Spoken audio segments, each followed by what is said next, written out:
Disney stock had one of its best days ever last week, up over 10% in a single day. It's extremely rare to see a blue chip company that's this large to move that much in a single day.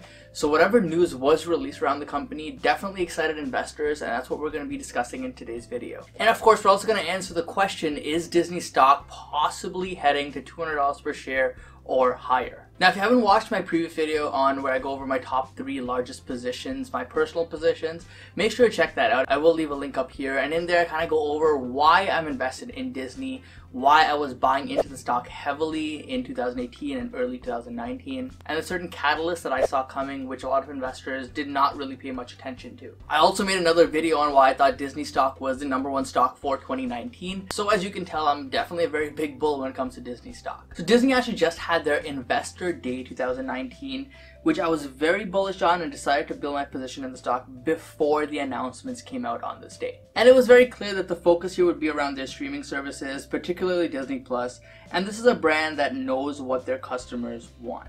So I was definitely looking forward to seeing what Disney would unveil, and so were a lot of other investors clearly as well. So as the title states, do I think Disney is headed to $200 per share? Well, short answer, yes, absolutely. And if you want to see my reasoning as to why, make sure to stick around for this video, because I'm going to be going over some analysis, some comparisons to its competitors, and going over why I think Disney can be $200 or even much higher than that. Okay, so let's start off with some stats here as to where Disney stock stands right now. So currently we're just sitting at around $130 per share with a market cap around $233.8 billion and shares outstanding of around 1.8 billion.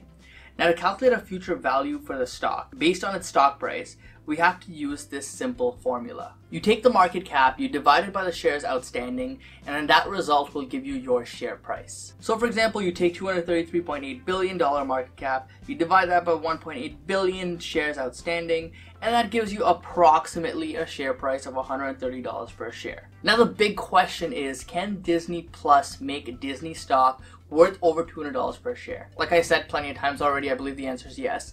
But let's first start off here with kind of figuring out what the market cap of Disney would have to be for the share price to be $200 per share. Obviously, if we come out with our calculation and the market cap something like $2 trillion or something like that, it's very unrealistic that Disney will go up $200 per share. So we have to make sure that this is a realistic possibility that we'll see happening in the stock in the foreseeable future. Okay, so let's rearrange this equation here and pull out our calculator. We take the share price, which is $200 per share. We multiply it by the shares outstanding, which is 1.8 billion shares, and that gives us a market cap of $360 billion. Okay, great. So this is actually a very attainable market cap for Disney, and I'm going to go over some reasons as to why right now. Well, everyone knew that Disney Plus was coming out, but not many people knew what the pricing was or when the release date was, because Disney did not announce those things in the last earnings report. But at the Investor Day, they did announce both those things. So the service is officially named Disney Plus and will be released in the US on November 12th, 2019. And it will have 2 pricing structures. One will be a monthly $6.99 per month charge.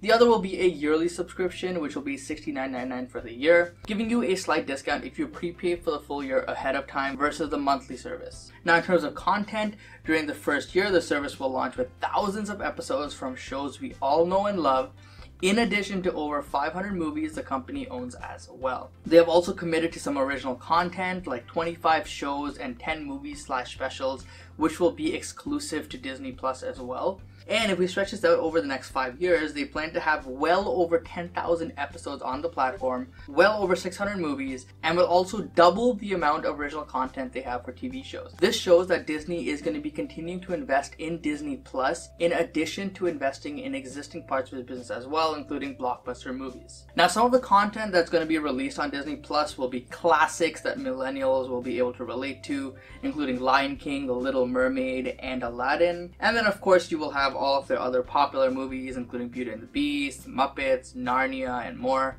And then, of course, you'll also have some of the more recent blockbuster hits like Toy Story, Cars, Finding Nemo, and now that Disney owns Fox as well, you'll see that kind of content on here as well, including superhero movies. And then, of course, Disney owns Star Wars, so you're also going to get the Star Wars franchise on here as well. And as a fun fact, I've actually yet to watch the Star Wars franchise, but maybe when Disney Plus is out, I'll get it as a birthday present for me as it's released on my birthday and binge the Star Wars series. So I guess that's an interesting question here. Have you guys watched Star Wars? Let me know in the comment section down below. Maybe I'm the only one that hasn't, but I'm sure there's at least one person out there that hasn't as well, so let me know down below. Anyways, yeah, so that's a preview of the content expected on Disney Plus, and that is only a small portion of what's going to be on there. But now anyways, jumping back to the numbers, why do I think that Disney Plus specifically can propel Disney stock to over $200 per share? So this slide right here actually gives you a very good idea of how successful they predict Disney Plus will be, and many think these numbers are really lowballing it. Disney likes to set expectations low so they can beat it, and I think this is exactly the case here. So by the end of fiscal year 2024, they expect to have anywhere from 60 to 90 million subscribers. They expect a third of these to come from domestic and 2/3 of these to be international.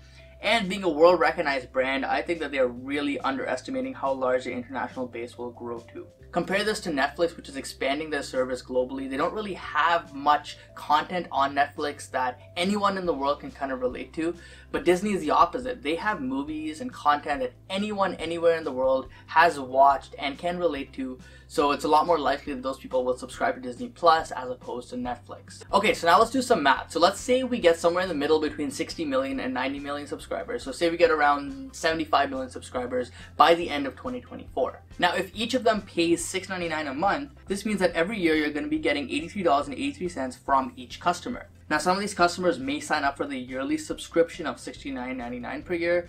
So let's take an average here as well and assume each customer pays on average $75 per year. Now, if we take these two numbers and multiply it, this means that by the end of 2024, on a yearly basis, Disney will be bringing in $5.625 billion. Now, we don't know how much of this is going to be profit, but we do know that there's going to be a good percent of this that will be profitable and will go to Disney's bottom line. Now, on the high end here, if everything goes according to plan with 90 million subscribers, this number jumps to $7.55 billion every single year.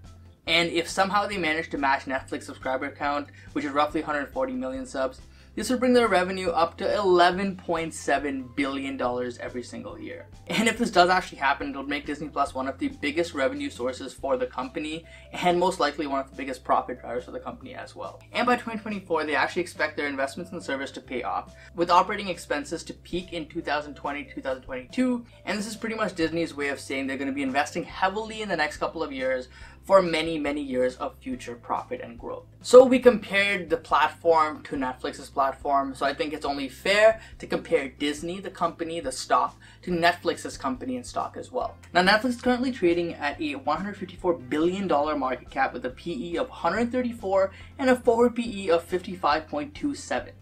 Compare this to Disney, like we said, it's a $233 billion market cap with a PE of 17.97 and a forward PE of 18.63. Netflix has an income of 1.18 billion versus Disney's 10.86 billion, which is almost 10 times more, but the valuation isn't 10 times more. In fact, Disney is only worth 1.5 times more than Netflix. So now if Disney pretty much replicates what Netflix has done here and they're able to match subscribers, they're able to match their growth, they're able to match their dominance and kind of availability worldwide, I think it would be fair to say that Disney's market cap can increase by what Netflix's current market cap is. So then if we take Disney's current $233 billion market cap and add that to $154 billion market cap of what Netflix is worth right now, this gives us a new market cap for Disney at around $387 billion.